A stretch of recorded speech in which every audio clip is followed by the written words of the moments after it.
This is Business Plus and you are watching the Market Show. I am your host Tariq Khan Javed.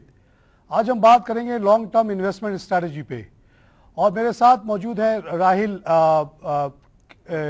Rafiq साहब जो कि invest and finance company के एक important analyst and equity dealer भी हैं.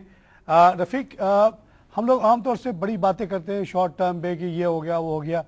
आज हम ये बात जानना चाहेंगे आपकी मदद से कि दुनिया भर में लोग किस तरह से इन्वेस्टमेंट करते हैं, किस तरह से वो अपने बुढ़ापे के लिए तैयारी करते हैं, रिटायरमेंट प्लानिंग करते हैं.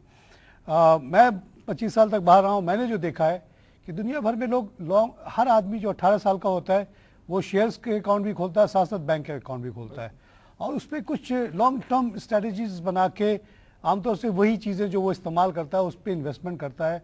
और करते करते जब 50-60 साल का होता है तो माशाल्लाह उसके पास इतनी इन्वेस्टमेंट हो चुकी होती है कि वो उसको कोई तकलीफ नहीं होती है. वो फिर बाकी 30-40 साल बड़े आराम से बुढ़ापे में ज़िंदगी गुजारता है with a very safety net. आप ये बताइए कि पाकिस्तान में इस तरह के कल्चर क्यों नहीं डेवलप हो पाया अब तक जुआ खाना क्यों समझा गया स्टॉक एक्सचेंज को, और आपका ट्रेड इतना बढ़ा क्यों नहीं? अभी तक 8 लाख आपके सिर्फ कस्टमर्स हैं.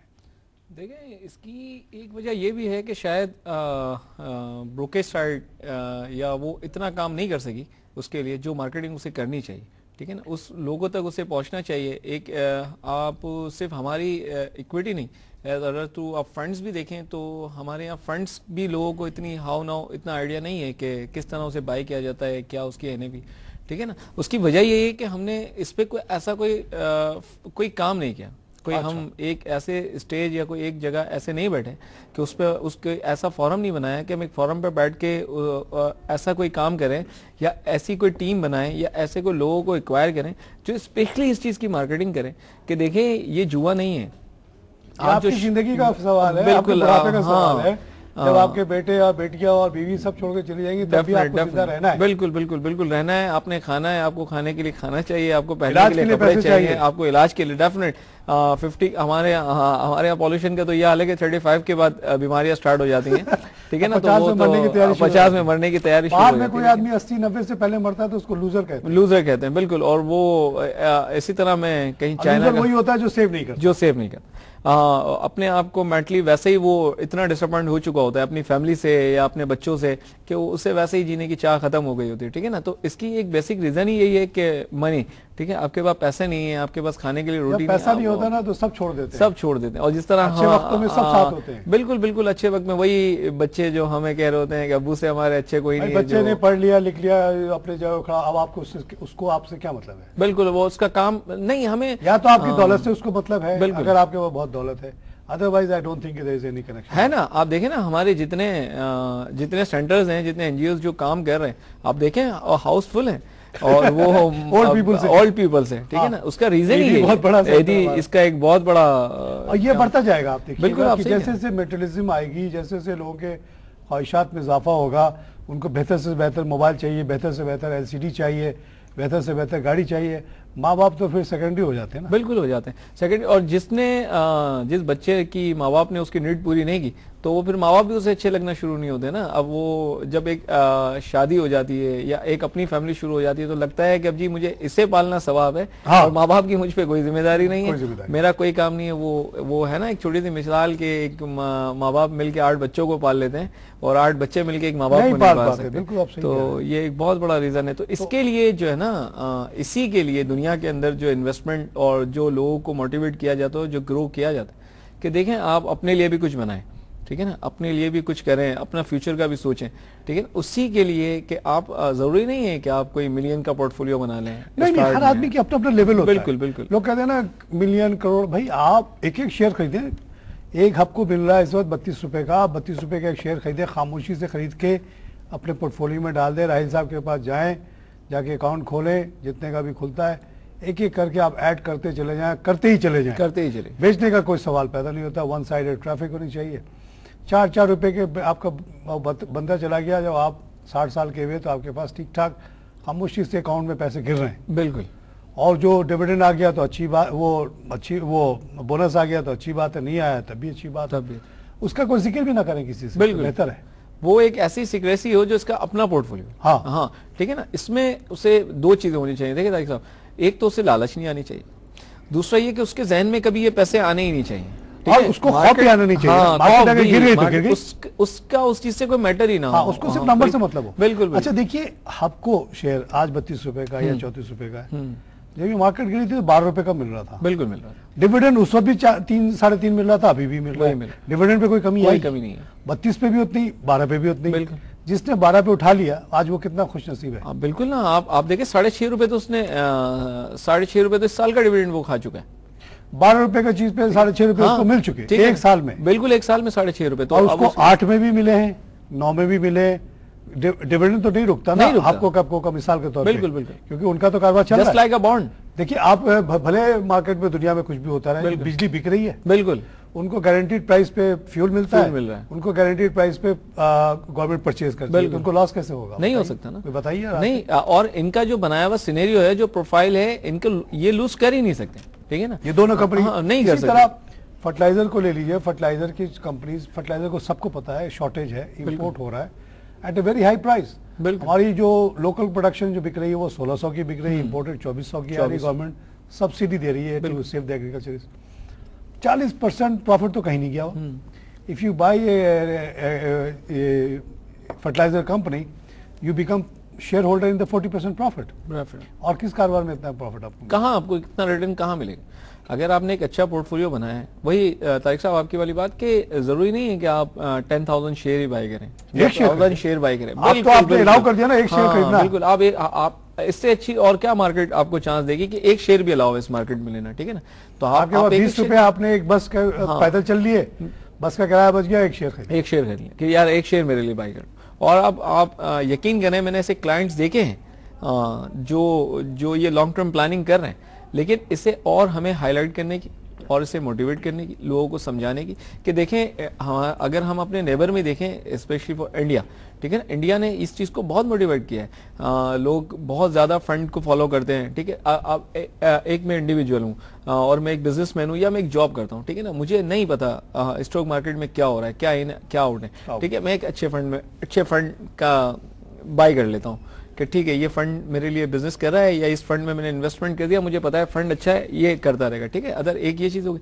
अच्छा, अदर देन दूसरा कि एक स्टूडेंट भी, इंडियन एक स्टूडेंट भी 18 ईयर्स से स्टार्ट करके वो अपना पोर्टफोलियो और वो अपना बैंक अकाउंट खोल लेता है कि जी मुझे, हाँ बिल्कुल, कि मुझे ये काम करना है। वेस्ट में कोई 18 साल का बच्चा ऐसा आपको मिलेगा ही नहीं जिसका अपना पोर्टफोलियो ना हो, जिसका वो बड़े फख्र से कहेगा I am share holder of Coca Cola, right, I will go and attend their meeting and tell them how to run the company. How to run the company. बिल्कुल बिल्कुल, आप बिल्कुल सही कह रहे हैं। मैंने लंदन में 5-5 शेयर होल्डर, 5-5 शेयर के मालिकों को हमारे जिस बैंक में मैं था उसके मीटिंग में आके तकरीर करते हुए सुनी है। How the hell are you running this company, why the share is so low, why Citibank is so much and your share is so much. तकरीर करने बच्चे भाई, you have to listen to him। आप Microsoft देख रहे हैं, 5 share का मालिक है भाई, वो उसकी जिंदगी भर की कमाई लगी हुई है। भले मेरे पास 20,000 शेयर हो, I am still equal to him. बिल्कुल बिल्कुल, डेफिनेट। देखिए ये चीज है ना, लोगों ने इस चीज, अब आप वही देखें ना, माइक्रोसॉफ्ट का जो एक बहुत बड़ा क्या है जी, डिविडेंड देने में हमेशा माइक्रोसॉफ्ट अमेरिका के अंदर डिविडेंड देने में थोड़ा सा लूज है कि उसी को अदर एक नेक्स्ट इन्वेस्टमेंट में कंटिन्यू कर दिया जाता है। तो इसी तरह एक छोटा शेयर होल्डर था और वो खड़ा हुआ, ठीक है, हमने बहुत काम कर लिया आपके साथ और हमने बहुत इन्वेस्टमेंट कर ली, लेकिन ये आर्ग्यू नहीं है, हमें डिविडेंड दो, और इसमें ये डिसीजन लिया गया कि जी अब जो है ना माइक्रोसॉफ्ट डिविडेंड पे आउट करेगी और वो इसको नहीं इन्वेस्टमेंट। बड़ी राहिल सिखाने की जरूरत है कि कंपनी डिविडेंड की सूरत में दे या बोनस की सूरत में दे, बात एक ही है। हाँ, डिविडेंड की सूरत में आपको कैश मिल गया, आपने खर्च कर दिया।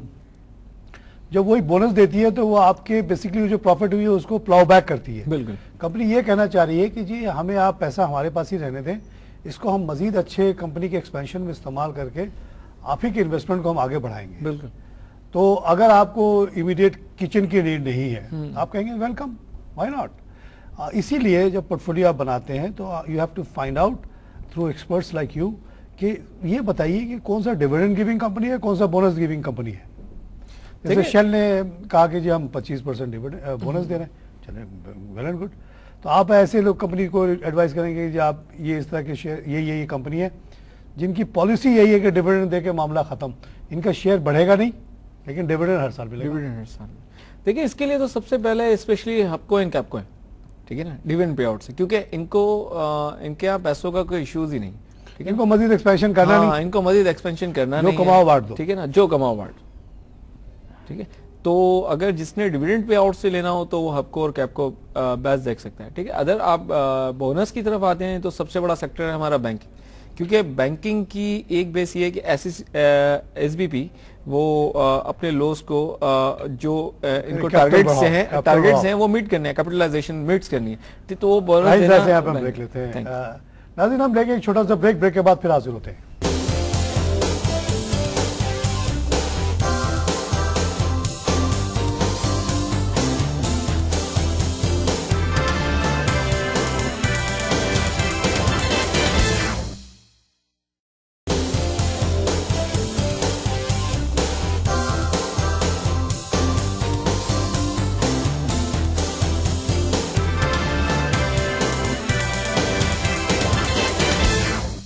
नाज़रीन, वेलकम बैक। हम बात कर रहे हैं लॉन्ग टर्म इन्वेस्टमेंट स्ट्रेटजी पे। हमारे साथ मौजूद हैं राहिल रफीक साहब, जो कि इन्वेस्ट कैपिटल से ताल्लुक़ रखते हैं और एक लीडिंग एक्सपर्ट माने जाते हैं।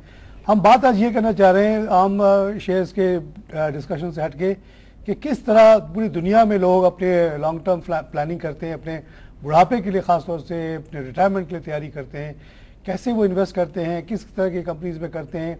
पाकिस्तान में ऐसा क्यों नहीं हुआ, क्यों ये बहुत ही 8 लाख का सिर्फ मार्केट रह गया। कुछ जो ब्रांचेस खुली भी थी 2008-12 में वो बंद हो गई due to whatever happened, you know. तो how we move forward, how we educate people कि look, this is not a joke, this is not a जुआ खाना। आप अपने नेशनल कंपनीज में इन्वेस्टमेंट कर रहे हैं, आप अपनी रिटायरमेंट की तैयारी कर रहे हैं, आप यहाँ पे खेल करने नहीं आए हैं, आप यहाँ जुआ खेलने नहीं आए हैं, यहाँ आप मजाक करने नहीं आए हैं। तो इसी पे बात हो रही है। Rahil, please continue. आप अच्छी बता रहे थे कि किस तरह से इंसान प्लानिंग करे कि mix of direct investment in shares खुद भी करे, और ना हो तो फिर पोर्टफोलियोज पे चला जाए, म्यूचुअल फंड पे चला जाए। इस पे आप कंटिन्यू करें। देखिए, मैं नेशनल, जिस तरह बैंक्स पे हमारी बात हो रही थी कि बैंक्स का कैपिटलाइजेशन जिस तरह मीट करना है उसने, एसबीपी वो इसलिए प्लाउ बैक कर रहा है। हाँ, तो डेफिनेट उसने बोनस देना ही, ठीक है ना। तो आप बोनसेस वगैरह के लिए उसमें इंटरेस्ट बना सकते हैं बैंक्स में, ठीक है। इसके अलावा जो हमारी बात हो रही है इन्वेस्टमेंट के लिए, कि फिर आप ये देखें कि किस में ऐसी ग्रोथ है, ठीक है ना। जिस तरह हमारे कुछ ऐसे स्क्रिप्ट आईपीओज आते हैं, ठीक है। अब जैसे एसआरओ का प्रॉब्लम रिजॉल्व हो जाता है और हमारी मार्केट और एक फ्रेश इन्वेस्टर को कैसे मार्केट में मोटिवेट करेगी या कैसे आए, ठीक है ना। तो उसके लिए आईपीओज आते हैं। अब आपको पता है कि इस कंपनीज में ग्रोथ है। अब एक लोकल इन्वेस्टर भी, अच्छा इन्वेस्टर, विदाउट रिसर्च पढ़े या विदाउट रिसर्च विदाउट नाउ किए बगैर वो इन्वेस्ट करने के लिए रेडी नहीं है, ठीक है ना, जो वो देख चुका है, जो पुराने क्रैशेस आ चुके हैं। तो लॉन्ग टर्म के लिए आप ऐसी स्क्रिप्ट्स को चूज करें जो इस वक्त उन रेटों पर नहीं है जो आप एक्सपेक्ट कर रहे हैं। जैसे आज एंग्रो या एफएफसी जिस रेट्स पर ट्रेड हो रहा है, डेफिनेट कोई आज से 20 साल पहले एंग्रो का ये रेट नहीं होगा जब वो मार्केट में आया होगा, ठीक है ना। एफएफसी का वो रेट नहीं होगा जो इस वक्त मार्केट में आया होगा, ठीक है ना। तो आप ऐसे स्क्रिप्ट्स देखें, उसमें आप इन्वेस्टमेंट कर सकते हैं और ये आपके लॉन्ग टर्म के लिए बहुत अच्छी हो सकती है। ये लेवल ब्रदर जो आजकल 5000 कुछ का है, हमने 800 पे लिया हुआ है। अच्छा जी।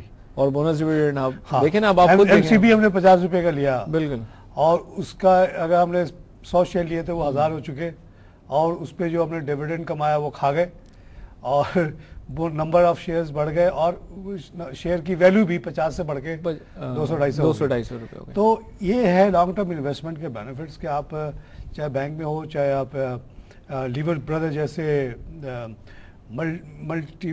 मल्टीपल इंडस्ट्री में जिनकी इन्वेस्टमेंट है उसमें हो, लॉन्ग टर्म लेके अगर आप छोड़ देंगे तो वो बढ़ेगा ही बढ़ेगा, घटने का सवाल नहीं है। इकोनॉमी स्ट्रॉन्ग है, इतनी बड़ी मार्केट है, इसको आगे बढ़ना ही बढ़ना है और इसको कोई रोक नहीं सकता। 1988 में जब हमने कहना शुरू किया कि 8000 पे मार्केट जाएगी, लोग बहुत हंसे वसे थे, लेकिन जिन्होंने हमारी बात सुनी वो आज वेल ऑफ है, जिन्होंने नहीं सुनी वो उन्होंने वेस्टर्न मार्केट्स में किया, उसमें अव्वल तो इतनी ग्रोथ नहीं हुई, ठीक, उसके बाद ऐसी करेक्शन आई कि वो मिजाज ही साफ हो गया। बिल्कुल बिल्कुल। ये याहू का शेयर नैस्डैक का $10 का शेयर 450 पे भी गया, बिल्कुल, फिर गिरा तो 1300 पे आ गया, 13 रुपए पे आ गया। हाँ बिल्कुल। और आप पता नहीं कितने का है। हाँ, 4 या 5। इस तरह के लॉसेस पाकिस्तान में हो नहीं सकते क्योंकि ना इतनी बढ़ती है ना इतनी घटती है। 2008 वाज ए स्पेशल केस, पूरी दुनिया में मार्केट गिरी, लेकिन हम लोगों ने क्योंकि मार्केट को ही बंद कर दिया, इसलिए वो ज्यादा नेगेटिव हो गया हमारी मार्केट। 25-30% गिरती फिर बाउंस बैक कर जाती। बिल्कुल बिल्कुल। देखिए मार्केट हमेशा ऐसे ही ट्रेड होती है हमारी मार्केट का। देखिए मैं आपको एक बात बताऊं, सिक्योरिटी पर्पस हमारे इश्यूज जरूर हैं पाकिस्तान के अंदर, लेकिन एक बहुत पॉजिटिव चीज है, बाय रिटर्न हमारी market as compare to other countries, other markets बहुत अच्छी है। कैसे आप कंपेयर करते हैं? देखिए कंपेयर आप करेंगे फंडामेंटल से, ठीक है ना। वहाँ अगर कोई स्क्रिप्ट 20 के मल्टीपल पे ट्रेड हो रहा है, ये समझाएं लोगों को कि what is multiple of 20, what is multiple of 5, 6। देखिए मल्टीपल की पहली बेस है आप उसकी पी को ट्रेड करते हैं ना, जिस तरह हमारी पाक ऑयल फीड उर्दू में समझाएं। हाँ, जैसे अर्निंग कहा जाता है कि ये क्या प्रॉफिट कर रहा है। हाँ, आपने 100 रुपए का शेयर लिया, उस पे आपको 10 रुपए मिले या 20 रुपए मिले, 20 रुपए मिले, दैट इज द पी। अगर 10 है तो वो 100 डिवाइड बाय 10 इज 10। बिल्कुल। अगर वो 5 है तो 20। आप ये कहना चाह रहे हैं कि अगर आप 100 रुपए लगाएंगे यूएस मार्केट में तो आपको 5 रुपए मिलेंगे, 5 रुपए मिलेंगे, और वही आप पाकिस्तान में लगाएंगे तो 20 मिलेंगे। यही कहना चाह रहे हैं? बिल्कुल। इंडिया में लगाएंगे तो 10 मिलेगा, 10 रुपए, वहाँ भी 7-8 लगाएंगे 7-8 रुपए। बिल्कुल है, ठीक है। बाई लिहाज से आप कह रहे हैं कि हमारी मार्केट बहुत अच्छी है as compare to other region. हमारी market returns point of view से सबसे अच्छी है, ठीक है ना। वही आपने बात बड़ी क्लियर की लोकल इन्वेस्टर। जो कंपनी जिस कंट्री के बारे में नेगेटिव बहुत ज्यादा खबरें होती हैं, उसकी मार्केट वैल्यू से नीचे चली जाती है। बिल्कुल अंडर वैल्यू हो जाती है, बिल्कुल हो जाती है। 88 में जो हम लोग ने बात शुरू की, हमने कहा ये अंडर प्राइज्ड स्टॉक मार्केट भी है, under priced real estate market भी है। 1 लाख रुपए में डिफेंस फेज 8 में बड़े आराम से 1000 गज की जमीन मिल जाता हूँ। हमने कहा this is not the price, look at Bombay price, look at Tehran price, look at Bangkok price. कोई कंपैरिजन ही नहीं है भाई। नहीं, बिल्कुल क्या बात कर रहे हो? इस वक्त जमाने में 1000 गज बॉम्बे में 1 करोड़ का था और कराची में 1 लाख का था। 1 लाख का था। हमने इंडस्ट्रियल, क्योंकि हमारे पास फिजिबिलिटीज आती थी, हम देखते थे कि जो वही प्रोजेक्ट इंडिया में लग रहा है तो बिकॉज ऑफ लैंड कॉस्ट वो आउट हो जा रहा है। बिल्कुल सही। फाइनेंशियल कॉस्ट उसकी बढ़ रही। पाकिस्तान में बड़ा, लेकिन पाकिस्तान में आ नहीं सकते। तालिबान है तो थ्रेट है, तो जंगली है तो सिपा साहबा है, क्या नहीं है। बिल्कुल हर रोज एक नई, देखिए प्रॉब्लम्स तो सब जगह पर, ऐसा नहीं है कि दुनिया में सिर्फ पाकिस्तान में ही सब कुछ हो रहा है, ठीक है ना। होता इश्यूज सब जगह। अगर ये सब ना होते तो 1 करोड़ का अगर बॉम्बे में है तो यहाँ कम से कम 75 का होता। बिल्कुल होता ना, सिंपल। लेकिन हमने because of this, with the help of this miscreants, हमने अपनी लोगों को दूर भगाया हुआ है। बिल्कुल। Investor don't come around. हाँ, इवन कराची एयरपोर्ट उतरना भी नहीं, यही मार देंगे। हाँ, बिल्कुल। आप बाहर भी नहीं आ सकते। बाहर लोग निकलते हैं, पान की पीक देख के समझते हैं कि यहाँ खून खराबा अभी हुआ है, किसी को मार दिया है। बिल्कुल सही लगते हैं भाई। बिल्कुल सही कह रहे हैं। एक खौफ बिठा दिया ना। एक तो चीज ऐसी है कि जी आपने किसी के अगेंस्ट कहना ही नेगेटिव है, तो नेगेटिव कह के इतना नेगेटिव कह दिया है कि कोई पॉजिटिव करने के लिए तैयार ही नहीं है और मानने के लिए। अब जब तक आप इंटर नहीं, वो एक मैं अमरीकी निजात परसों ही किसी चैनल पे देख रहा था, तो वो बाकायदा बड़े शौक से बता रहे थे कि जी मैं कराची आया हूँ और एयरपोर्ट से उतरा हूँ, बिल्कुल कंफर्टेबल रहा है, मैं सीव्यू भी घूम कर आया हूँ, अभी तक कुछ नहीं हुआ मुझे, अभी तक कुछ नहीं हुआ। और उसे मीडिया ने उसे ब्रेकिंग किया हुआ है और वो एक हाइट क्रिएट की हुई है उसके लिए। तो मतलब आपने ये हाल कर दिया पाकिस्तान का। ऐसे तो मैं ऐसा लोगों को जानता हूँ, मैं बैंकॉक वगैरह मिला, उन्होंने कहा जी हमें बड़ी कंसर्न है। मैंने कहा क्या प्रॉब्लम? उन्होंने कहा जी वो हमने जो फ्लाइट लिया ना वो कराची से ट्रांजिट करेगी तो हमें एयरपोर्ट में तो नहीं मार दिया जाएगा।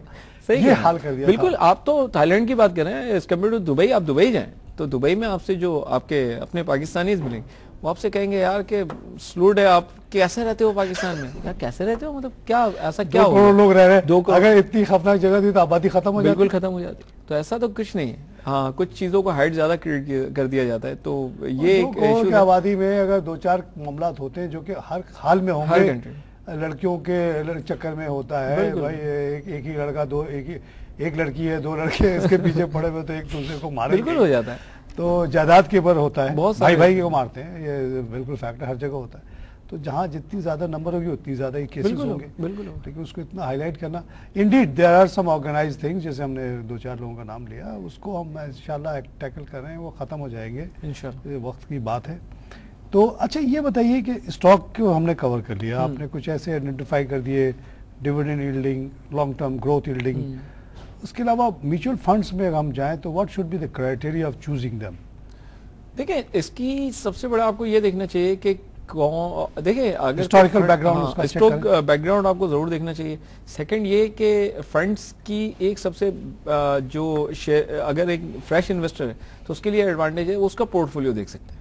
अच्छा, वो चेक कर ले कि क्या क्या बिल्कुल कि उसके पोर्टफोलियो में क्या चीज स्ट्रेटेजी, हाँ क्या स्ट्रेटेजी, किस तरह बिजनेस कर रहा है मार्केट में, कोई शॉर्ट टर्म काम तो नहीं है या long term point of view से एक पोर्टफोलियो बना के रखा हुआ है, मैनेज किया हुआ है, क्या चीजें हैं उसके अंदर, ऑयल कितना है, ठीक है, फर्टिलाइजर कितना है, तो उसे हाउ नाउ बिल्कुल आइडिया हो जाए उसकी, और फिर उसकी एनएवी कितनी अप डाउन रही है, उसके रिटर्न्स क्या आते रहे, तो उससे ज्यादा प्रॉब्लम्स नहीं होंगी फंड्स में। कुछ पैसे आप ये रेकमेंड करते हैं कि लोग मनी फंड में लगा दें?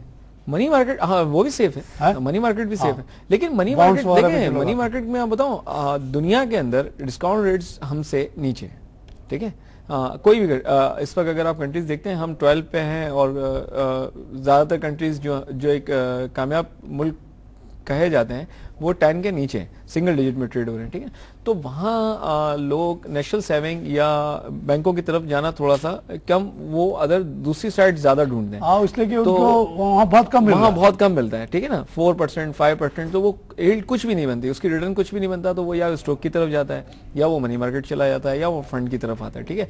हमारे यहाँ डिस्काउंट रेट जिस रेटों पर हैं, तो उससे फिर क्लाइंट या एक फ्रेश इन्वेस्टर कहता है कि जी मैं मनी मार्केट में इन्वेस्ट करूं, इससे अच्छा क्यों ना मैं नेशनल सेविंग में चला जाऊं। ये बहुत बड़ा डिटरेंट है, ये हमारा एक बहुत बड़ा, और इसका डायरेक्ट ताल्लुक आपके इन्फ्लेशन से है ना, whether you like it or not। बिल्कुल, आप 2005 में कर्व कहा जाता है, 2004 तक आप देख लें आपके इंटरेस्ट रेट बड़े कम थे, क्योंकि इन्फ्लेशन कम था, 4% पे इन्फ्लेशन था, 2-2.5% ज्यादा आपको, 1.5% से ज्यादा आपको कहीं रिटर्न नहीं मिलता था बैंकों में, तो लोग इंटरेस्टेड हुए कि भाई स्टॉक में जाए, स्टॉक मार्केट है, स्टॉक में उन्होंने सुना कि 20% मिल रहा है, 18% मिल रहा है, बिल्कुल मिल रहा था, इट वाज वेरी अट्रैक्टिव, बिल्कुल। लेकिन 2005 के बाद से हमने देखा कि इन्फ्लेशन ने यहाँ राइज करना शुरू किया, 30% तक गया, 12% पे आ गया।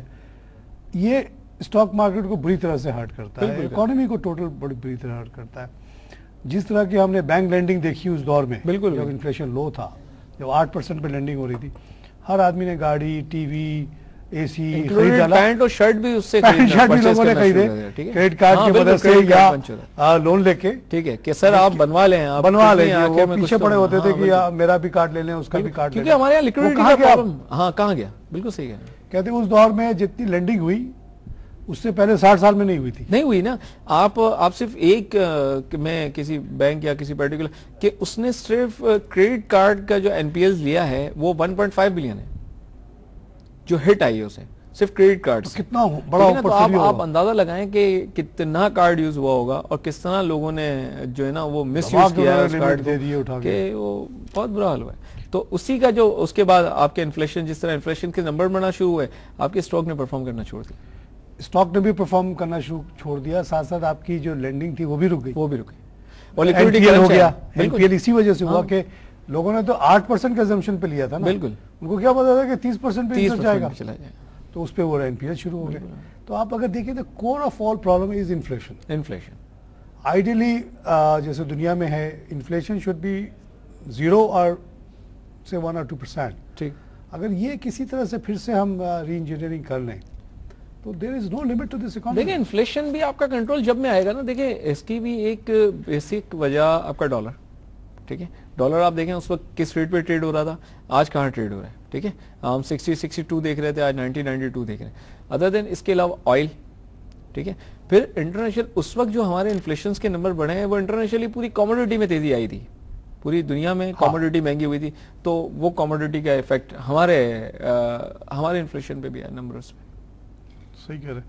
तो देखिए ये जो कमोडिटीज़ के बारे में एक एक्सक्यूज़ दी जाती है हमारे यहाँ, आप देखें कि अगर आप आज की बात, ये इस दौर की बात नहीं कर रहा हूँ मैं, आज से आप 40 साल पीछे चले जाएं तो हमेशा स्टेट बैंक और इकोनॉमीज जो गवर्नमेंट के थे उन्होंने ये कहा कि जी इन्फ्लेशन इसलिए होता है कि बाहर से चीज़ें की कीमत बढ़ जाती है, ठीक है। मिसाल के तौर पे एक पीरियड में कहा गया कि जी अरबों के तेल की कीमत बढ़ गई, $3 से बढ़ के 32-35 पे चले गए, इसलिए इन्फ्लेशन हो गया, और ये थ्योरी इस्टेब्लिश हो गई कि ये तेल से ही महंगाई का ताल्लुक है। लेकिन ऐसा नहीं है, ये बिल्कुल एक झूठी बात है, सही, और ये बिल्कुल सरकारी बात है, क्योंकि इसी पीरियड में जापान भी तो सर्वाइव करता रहा, बिल्कुल करता रहा। जापान में क्यों नहीं इन्फ्लेशन हुआ? बिल्कुल, उस दौर में भी 0 था, आज भी 0 है, 2008 का जिसका आपने जिक्र किया वो भी 0 था, क्योंकि वहाँ नोट नहीं छपते जैसे हम छापते हैं, अमेरिका जिस तरह से अभी छाप रहा है, अमेरिका ने सिर्फ 2008 से लेकर अब तक 4000 बिलियन नोट छाप दिया, तो इंटरनेशनल इन्फ्लेशन कैसे नहीं होगा in terms of dollar? In terms of dollar Pakistan में जब ईस्ट पाकिस्तान हमारे साथ था, टोटल हमारी मनी सप्लाई 14 बिलियन हुआ करती थी। आज ये हालत है कि अभी रिपोर्ट आई है कि एक हफ्ते में 28 बिलियन छाप दिया गया। कहाँ 14 बिलियन टोटल हुआ करता था, यहाँ एक हफ्ते में 28 बिलियन छप गया।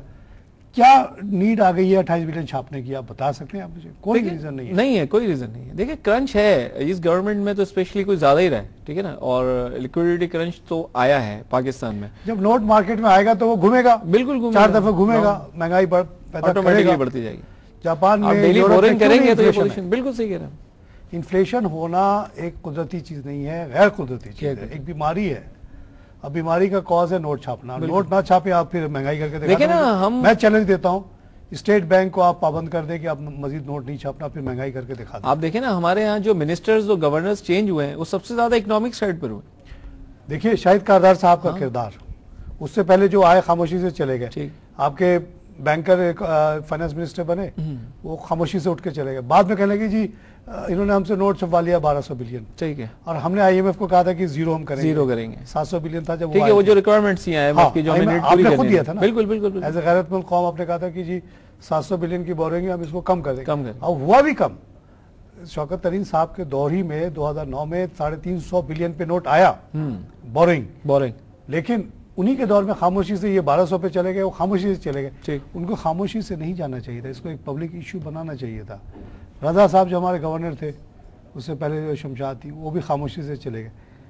शाहिद कारदार ने काम ये किया 2010 दिसंबर में कि इसको एक पब्लिक इश्यू बना दिया, एक जिससे आपको मुझे पता चला कि ये हो रहा है, रोजाना 2 बिलियन नोट छप रहा है। बिल्कुल हमने शोर मचाया, बिल्कुल उस बार में 1500 बिलियन पे नोट पहुंच गया। ठीक है, तो ये एक किरदार होता है एक सेंट्रल फिगर का जो कि बहुत अहम है। Central bank account is not a joke. बिल्कुल, अगर वो शोर मचाए और हम आज स्टेट बैंक को वाकई खुद मुख्तार कर दें, उससे कहें कि जी आपके नोट छापने का दिल चाहे तो छापे, ना तो ना छापे, मैं ये गारंटी देता हूँ कि इन्फ्लेशन खत्म हो जाएगा। इन्फ्लेशन खत्म होगा, स्टॉक मार्केट ऊपर आएगी, इंटरेस्ट रेट आएगा, लेंडिंग एकदम से बूस्ट करेगी। यहाँ पे लेंडिंग ऑलमोस्ट जीरो है।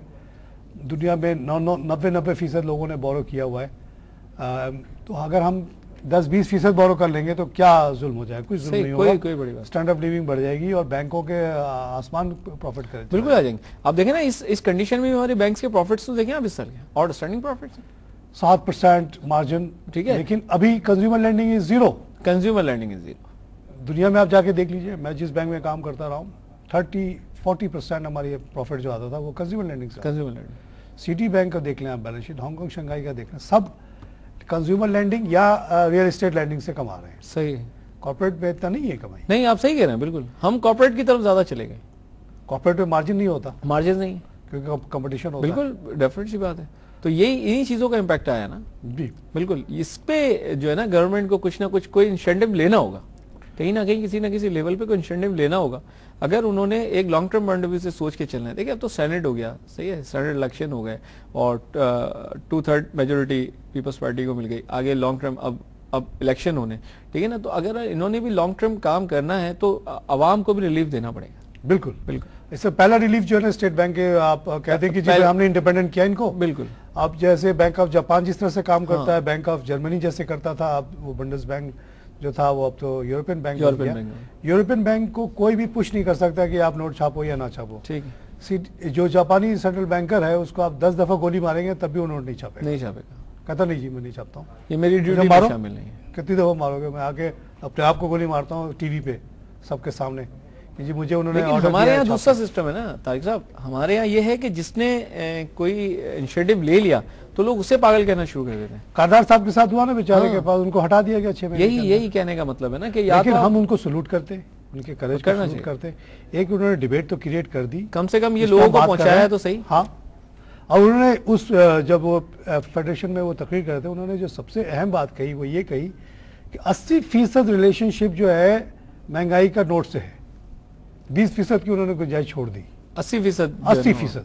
अब 80% पे जोर देंगे या 20% के पीछे भागे फिरेंगे? ठीक है, तो ये बहुत बड़ी बात हुई कि एक रेनिंग गवर्नर ने ये बात कह दी। तो वो जो मॉनेटरी पॉइंट ऑफ व्यू है कि inflation is always a monetary phenomena, उसको उन्होंने सपोर्ट कर दिया। और जहाँ जहाँ मॉनेटरी पॉलिसी का सब्सक्रिप्शन लाया गया, जैसे ब्राज़ील है, अर्जेंटीना है, वहाँ इन्फ्लेशन गायब हो गया। यहाँ भी inflation is a major issue that will help your industry, investment industry, banks.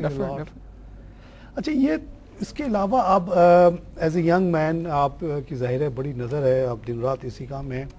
मुझे for the benefit of the people as a young person, what you think is are the two major issues of Pakistan, inflation के अलावा? Inflation को हमने cover कर लिया। देखिए, दो ही चीजें हैं ना, दो ही चीजें रह जाती हैं उसके बाद। एक तो security threat, security threat is major. आप लोगों को प्रोटेक्ट करें, ठीक है ना। आप लोकल इन्वेस्टर हमारा, या वो ढाका जा रहा है, या वो दुबई जा रहा है, या वो अमेरिका जा रहा है अपने पैसे को लेके, आप उसे प्रोटेक्ट नहीं कर पा रहे, आप नया बाहर से इन्वेस्टर कैसे लाएंगे? आपको security is a major issue. Major issue आपको ये चीज जरूर देखनी होगी। देखें ना आप किस तरह बांग्लादेश ने काम किया है, और ढाका में किस तरह इंडस्ट्रीज लग रही हैं, और किस तरह काम हो रहा है, और कैसे किस तरह फ्रेश इन्वेस्टर को हर चीज की सिक्योरिटी फराहम की जा रही है, हर आसानी दी जा रही है, तो ऑटोमेटिकली इन्वेस्टर वहां जा रहा है, ठीक है ना। तो आपको ऐसे माहौल। नंबर 2 बताइए, आप टाइम नहीं रहा। नंबर 2, आपके पास आपको पॉलिटिकल अनसर्टेनिटी खत्म करनी होगी। आपको मिल के एक टेबल पे बैठ के, एक प्लेटफॉर्म पे बैठ के पाकिस्तान के लिए सोचना होगा। एक इकोनॉमिक मैनिफेस्टो जैसे कॉमन इन्फ्लेशन हमने, हाँ बिल्कुल, आप इन्फ्लेशन है, टैक्सेशन है, देखिए आपका गैस रिजॉल्व, आपकी इलेक्ट्रिसिटी, अब समर आ रहा है, इश्यूज है, एनर्जी इश्यूज आपके, वो आप एक कॉमन एक एजेंडा तय कर लें, उस पर सियासत ना हो, उस पर कोई वॉर ना हो, उस पर कोई जंग ना हो। अभी इमरान खान अलग एनर्जी कॉन्फ्रेंस कर रहे हैं, नवाज शरीफ, सब मिलके करें। एक एनर्जी के लिए कोई अपनी दुकान को ना चमकाए, नहीं, सब बैठ के उस वक्त पाकिस्तान के लिए सोचेंगे, बड़ी अच्छी बात है राहिल, बहुत शुक्रिया आपके आने का। नाज़रीन, लॉन्ग टर्म इन्वेस्टमेंट स्ट्रेटजीज पे हमने बात की, राहिल ने बड़े अच्छे सजेशंस दिए हैं।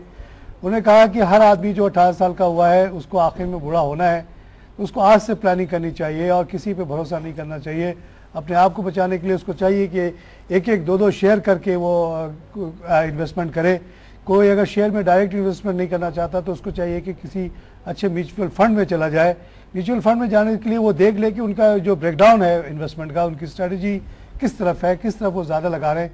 उसके अलावा कुछ पैसे जो उसके बाद बच जाए तो वो मनी मार्केट फंड्स में भी लगा सकता है। मनी मार्केट में भी आपको पता है इन्फ्लेशन की वजह से यहाँ रिटर्न्स बड़े अच्छे हैं। फिर हमने बात की थोड़ी बहुत महंगाई की कि हाउ ये जो इन्फ्लेशन का फिगर है, हाई रेट, वो किस तरह से डिटर करता है हमारे और या नुकसान पहुंचाता है स्टॉक मार्केट को, जनरली इन्वेस्टमेंट को। क्योंकि जब लोगों को एनएसएस जैसे फंड में ज़्यादा रिटर्न मिलता है तो फिर वो बॉदर नहीं करते कि स्टॉक मार्केट में या दूसरी इन्वेस्टमेंट की तरफ जाएं। तो हमारी कंक्लूजन ये है कि महंगाई जो है नोट छापने से होती है। अगर गवर्नमेंट नोट छापने को रोक दे, जापान और यूरोप जैसे पॉलिसीज अडॉप्ट कर ले, तो इन्फ्लेशन बहुत कम हो सकता है। उससे दो फायदे होंगे, स्टॉक मार्केट ऊपर जाएगा, इंटरेस्ट रेट नीचे आएगा। जब इंटरेस्ट रेट नीचे आएगा तो लेंडिंग बड़े कंफर्टेबली शुरू हो जाएगी। और अभी जो हमारा लिवरेज है, यानी कोई इंसान के पास अगर 1 लाख है तो उसकी इन्वेस्टमेंट जीरो, बोरिंग जीरो है, उसको अगर हम 10-20% कर दें तो उसकी स्टैंडर्ड ऑफ लिविंग बढ़ जाती है और इकॉनमी बहुत बड़ी बूस्ट ले सकती है। इसी के साथ मैं आज का प्रोग्राम खत्म करता हूँ। खुदा हाफिज।